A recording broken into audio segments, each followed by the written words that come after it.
అనురాధ నక్షత్రంలో ఉన్నటువంటి వారు, అది కూడా వృశ్చిక లగ్నంలో పుట్టినటువంటి వారు, అమ్మాయి కావచ్చు అబ్బాయి కావచ్చు, వారు ఎవరితో వివాహం చేసుకుంటే వివాహ జీవితం బాగుంటుంది అనేది మనం చూస్తున్నాం. కృత్తిక, పుబ్బ, మూల, రేవతి నక్షత్రాలని కుజకర్మ రిజిస్ట్రీ, అదేవిధంగా రోహిణి, ఉత్తర, పూర్వాష నక్షత్రాలని బుధకర్మ రిజిస్ట్రీ వారితో వివాహానికి వెళ్తే హ్యాపీయెస్ట్ లైఫ్ ఉంటుంది.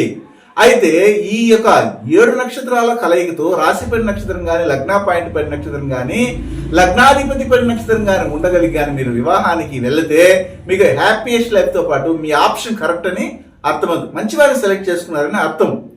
అయితే రాశి ఏమిటి, లగ్నం ఏమిటంటే కర్కాటక రాశి, కర్కాటక లగ్నము, కుంభరాశి, కుంభ లగ్నం వారితో వెళ్ళండి వివాహానికి, ప్రథమ వివాహానికి. అవి రెండూ లేదనుకుంటే వారి జాతకంలో లగ్నాధిపతి ఎవరైతే ఉంటారో ఆ లగ్నాధిపతి వీళ్ళ కుంభంలో కానీ కర్కాటకంలో ఉన్నారో చూడండి.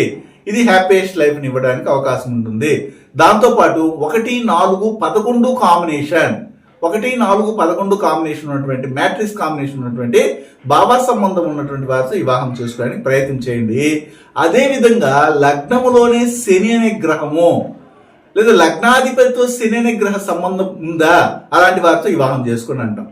ఓకే అండి, ఇప్పుడు అనురాధ నక్షత్రంలో కానీ పుట్టినటువంటి వారి కుటుంబ పరంపరలో లేదా అతనే లేదా ఆమె ఏం చేస్తారంటే మెడిసిన్లో ఉండడానికి అవకాశం ఉంటుంది, అడ్మినిస్ట్రేషన్లో పనిచేయడానికి అవకాశం ఉంటుంది, పొలిటీషియన్గా ఉండడానికి అవకాశం ఉంటుంది, లేదా తండ్రి వృత్తిని చేస్తున్న వాళ్ళు ఉంటారు.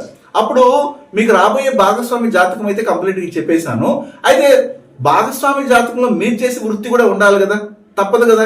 అప్పుడు 4, 12 భావాల్లో కేతు అనే గ్రహం ఉన్నారా లేదా చూడండి. లేదా లగ్నాధిపతితో 4, 12 భావాధిపతులతో కేతువు, 4, 12 భావాల్లో కేతు ఉన్నారా చూడండి. లేదా 4, 12 భావాలు భావాధిపతులు డైరెక్ట్ గా అశ్విని, ఆశ్లేష, అనురాధ, పూర్వభద్ర నక్షత్రాలతో కనెక్ట్ అయినారా చూడండి. లేదా 4, 12, 6 భావాల సంబంధం ఉందా చూడండి. 4, 6, 12, 6, 12, 6, 4 ఈ కాంబినేషన్ ఉన్నటువంటి జాతకులతో మాత్రమే మీకు వివాహం జరుగుతుంది అనేది మనం నిర్ధారణ చేపిస్తాం. ఇంకా చాలా విషయాలు ఉన్నాయి, వాళ్ళ కుటుంబ విషయాలు అవన్నీ వ్యక్తిగత, అంటే జస్ట్ మీకు ఒక గేట్ పాస్ ని అందజేస్తున్నాను ఇందులో.